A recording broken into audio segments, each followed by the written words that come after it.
So, good afternoon guys. I-update ko lang po kayo sa progress ng ating pond preparation. Paano siya bubuin. So, nailatag ko na po yung lining sa gilid para po maprotekta ng ating lona dahil medyo sharp edges po yung mga bricks na nabili. So, yan po siya, mga bricks. So, on the other side, may cover na lona para po hindi mabutas ang ating trapan.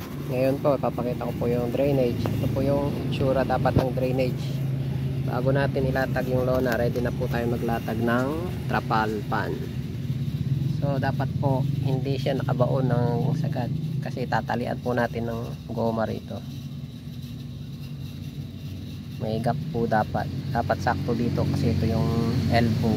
Ayan, sakto yung pagkaka-slanting niya rito. So, meron tayong ngayon, space para magtali ng goma at saka yung clamp, metal clamp, gagamitin ko po yun. Papakita ko sa inyo mamaya paano ika-clamp yung lona.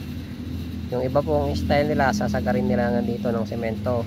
Tapos yung style nila is bubutasin na lang ng lona, sisiksik yung PVC, which is sa aking palagay ay hindi ganun ka-okay. Bakit?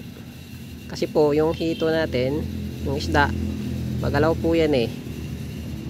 Eventually, pagka nagagalaw-galaw nilang itong yung pipe na nakatusok dyan.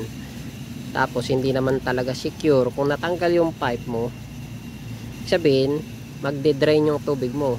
Kung hindi mo napansin na nakatumba na pala yung pipe na yun, magde-drain na po yung ating